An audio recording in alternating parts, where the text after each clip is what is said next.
अस्सलाम वालेकुम स्टूडेंट्स। अपनी प्रीवियस वीडियो में हमने डिस्कस किया था कि हमने नेट नेशनल प्रोडक्ट, ठीक है, इसको एनएनपी भी कहते हैं या नेशनल इनकम भी कहते हैं, वो कैलकुलेट कैसे करना है। तो हमने कहा था जीएनपी एफसी में से अगर हम लेस करते हैं कैपिटल डेप्रिसिएशन तो हमारे पास क्या आ जाती है, हमारे पास नेशनल इनकम आ जाती है। इसका मतलब यह है कि हमारे मुल्क में जितने भी लोग हैं उन्होंने कितना कमाया, उन्होंने कितना अर्न किया, ये क्या है एक्चुअली, ये हमारी नेशनल इनकम।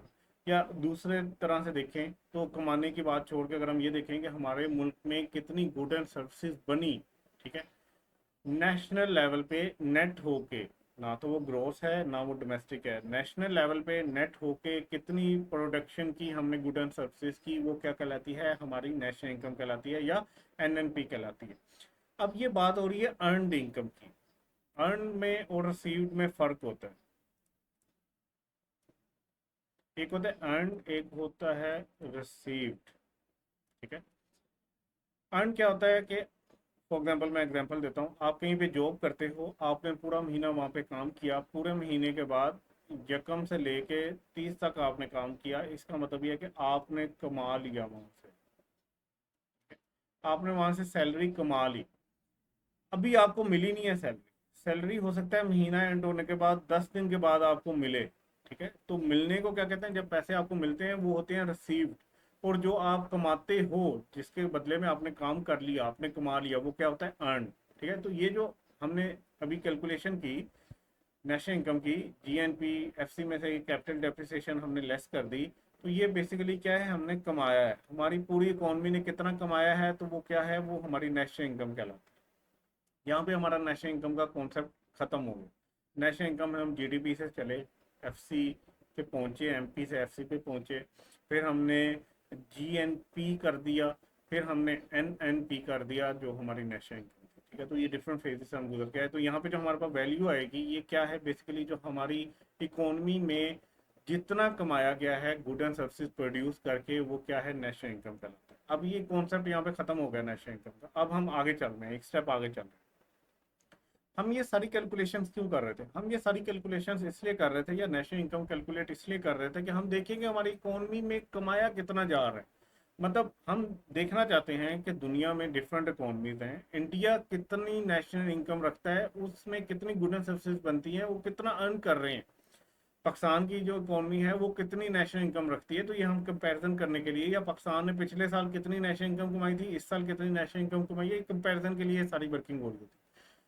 गवर्नमेंट के अंदर डिफरेंट लेवल्स के ऊपर प्लानिंग हो रही होती है, डिफरेंट लेवल के ऊपर स्ट्रेटजीज बन रही होती है, कैसे अपने लोगों की फलाह के लिए काम करना है, कैसे उनकी वेलफेयर के लिए काम करना है, कैसे उनका लिविंग स्टैंडर्ड बेहतर करना है, कैसे उनको जॉब्स देनी है, कैसे इन्फ्लेशन कम करनी है, ठीक है, कैसे बीओ को बेहतर करना है, ठीक है। ये सारी चीज़ें आ रही होती है, कैसे इकोनॉमिक ग्रोथ करनी होती है, ये हमने मैक्रो इकोनॉमिक्स ऑब्जेक्टिव्स में ये पढ़ी सारी चीज़ें। इन प्लानिंग्स के लिए उनको कुछ डाटा चाहिए होता है जिससे वो एनालाइज कर सकें कि कहाँ पे हम वीक हैं, क्या इस साल हमने नेशनल इनकम ज़्यादा कमाई पिछले साल के निस्बत या कम कमाई।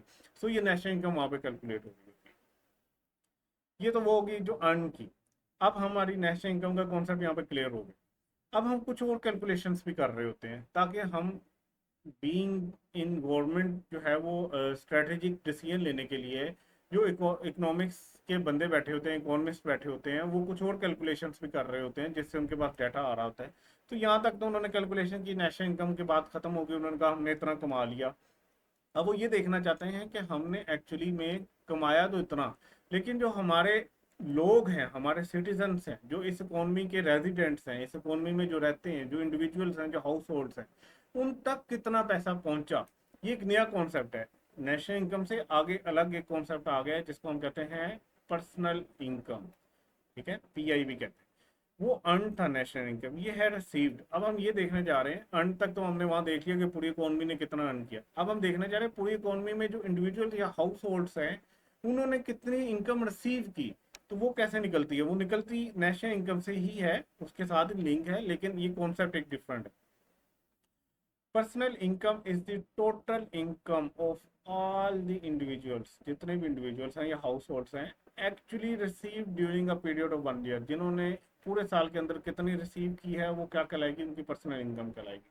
सो पर्सनल इनकम का फॉर्मूला है एनएनपीएफसी, जो भी हमने नेशनल इनकम की बात की इससे पहले वाली स्लाइड में, जो हम कैलकुलेट करके आए थे एफसी के ऊपर, अगर इसमें से हम लेस कर दें अनडिस्ट्रीब्यूटेड प्रॉफिट या रिटेन अर्निंग, ये आपने अकाउंटिंग में शायद कॉन्सेप्ट पढ़ा हुआ हो, ठीक है, नहीं पढ़ा तो आगे चल के डिस्कस करते हैं अभी नेक्स्ट स्लाइड पे।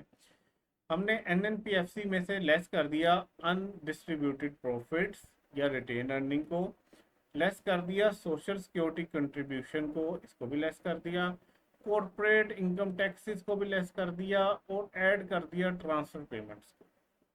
अब आपने अपने माइंड में एक चीज रखनी है, हम कहाँ पे आ रहे हैं, हम कैलकुलेशन किस चीज़ की कर रहे हैं, हम पर्सनल इनकम की कैलकुलेशन कर रहे हैं।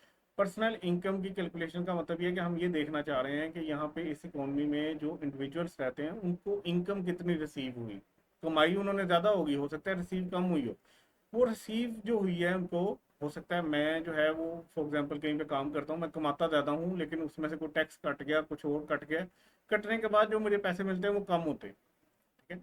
तो कमा हमने लिया, वो देख लिया हमने नेशनल इनकम में, अब हम देख रहे हैं कि रिसीव कितना हुआ, तो रिसीव देखने के लिए हमने नेशनल इनकम ले ली जो पिछली स्लाइड में हमने कैलकुलेट की थी, उसमें से हमने लेस कर दिया अनडिस्ट्रीब्यूटेड प्रॉफिट को या रिटेन अर्निंग को, फिर हमने लेस कर दिया सोशल सिक्योरिटी कंट्रीब्यूशंस को, फिर हमने कॉर्पोरेट टैक्सेस को लेस कर दिया, और फिर हमने ऐड कर दिया ट्रांसफर पेमेंट्स को। अब वन बाय वन इन सारे कॉन्सेप्ट्स जो हैं इनको डिस्कस करते हैं कि ये क्या होता है, ये क्या होता है, ये क्या होता है और ये क्या होता है, ठीक है। तो ये की कॉन्सेप्ट्स में सबसे पहले देख लेते हैं अनडिस्ट्रीब्यूटेड प्रॉफिट्स जो होते हैं वो क्या होते हैं, अनडिस्ट्रीब्यूटेड कॉर्पोरेट प्रॉफिट क्या होते हैं या रिटेन अर्निंग क्या होती है। ये बेसिकली प्रॉफिट का शेयर होता है जो उसके शेयर होल्डर्स को डिस्ट्रीब्यूट नहीं होता। आपने देखा होगा जब आप बैलेंस शीट बनाते हैं या फाइनेंशियल पोजीशन बना रहे होते हैं, स्टेटमेंट ऑफ फाइनेंशियल पोजीशन, तो वहाँ पे एक आता है कैपिटल वाला पोर्शन, कैपिटल पोर्शन में आता है कि आपने कितना कैपिटल आपके शेयर होल्डर्स ने इन्वेस्ट किया हुआ है, फिर नीचे आ जाती है रिटेन अर्निंग या अनअप्रोप्रिएटेड प्रॉफिट या अनडिस्ट्रीब्यूटेड प्रॉफिट। ये बेसिकली क्या होता है, हर साल आपकी कंपनी जो पैसा कमा रही है उसमें से कुछ पैसा तो वो क्या करते हैं अपने शेयर होल्डर्स को दे देती है, कुछ पैसा वो अपने पास रखती है कि यार फ्यूचर में कभी हमें जरूरत पड़ सकती है, कंपनी के हालात अच्छे नहीं होंगे, तो कुछ प्रॉफिट का हिस्सा कंपनी अपने पास रखती है जो आवाम तक नहीं पहुंचता, शेयर होल्डर तक नहीं पहुंचता। नेशनल इनकम में अर्न जो किया था वो तो टोटल प्रॉफिट जो कंपनी ने अर्न किया होगा वो आ रहा होगा, लेकिन वो सारे का सारा लोगों तक नहीं पहुंचता, उसमें से कुछ कंपनी अपने पास रख लेती है, ठीक है, ड्राई पीरियड के लिए, वो हमें निकालना पड़ेगा नेशनल इनकम में से, तो फिर हमारे पास वैल्यू आएगी कि जो बाकी लोगों तक पहुंच गया वो कितना है, ठीक है।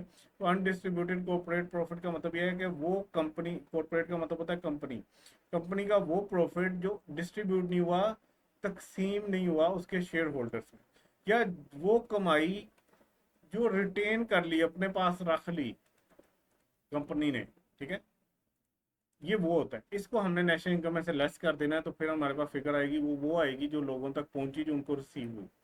फिर है social security contribution. Social security contribution क्या होता है कि ये कंट्रीब्यूशन होती है in the funds of government for benefit of employ.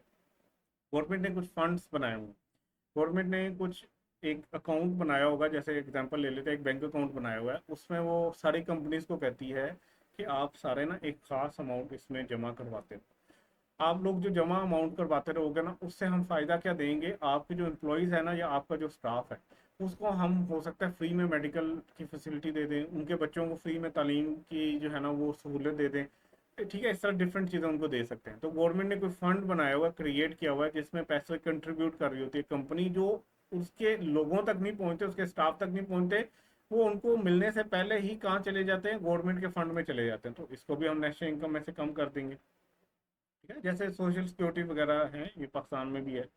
फिर है कॉर्पोरेट प्रॉफिट टैक्सेस।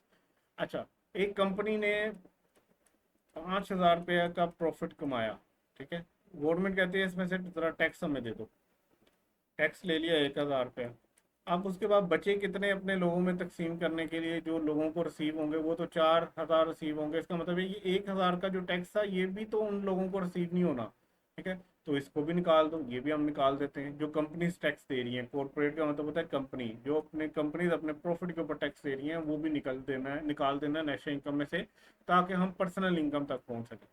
अच्छा, ये तो वो चीज़ें होंगी जो हम लेस कर रहे हैं नेशनल इनकम में से, क्योंकि ये लोगों को रिसीव नहीं होती, ये साइड पे हो जाती हैं कहीं पे, ठीक है, कंपनी के पास रह जाती है, गवर्नमेंट के पास चली जाती है, ठीक है, तो ये वो चीज़ें। लेकिन कुछ ना कंपनीज के अलावा भी तो लोगों को इनकम आ रही होती है, जिसको हम कहते हैं ट्रांसफर पेमेंट्स या अनअर्न्ड इनकम, ठीक है, जो वो कमाते नहीं लेकिन उनको मिल जाता है। ये इनकम क्या होती है? Income received without performing any economic activity.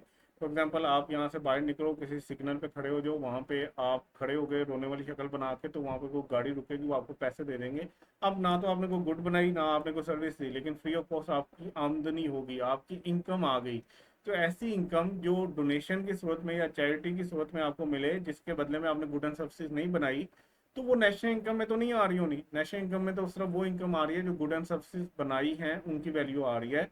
सो ये वो वैल्यू है जो अन अर्न इनकम है, जो आपने कमाई नहीं है, या ट्रांसफर पेमेंट्स है, तो इसको ऐड कर लो। अब जरा आप इस दोबारा इस पॉइंट पे आए कि हम पर्सनल इनकम को कैसे कैलकुलेट करते हैं। हम नेशनल इनकम लेते हैं, उसमें से वो सारी वैल्यूज निकाल देते हैं जो लोगों तक नहीं पहुंचनी, ठीक है। नेशनल इनकम का वो हिस्सा जो लोगों को रिसीव नहीं होना, वो निकाल दिया। और नेशनल इनकम में एक ऐसी वैल्यू है जो लोगों को रिसीव तो हुई है डोनेशंस की सूरत में, चैरिटी की सूरत में, लेकिन वो नेशनल इनकम में नहीं आ रही। क्यों? क्योंकि without performing any economic activity वो आपको पैसे मिले। सो उसको ऐड कर दो, तो आपके पास क्या आ जाएगा? Personal income. ठीक है, आई होप को आपको ये कॉन्सेप्ट समझ आया होगा। इंशाल्लाह मिलते हैं नेक्स्ट वीडियो में। अपना ख्याल रखिएगा। अल्लाह हाफिज़।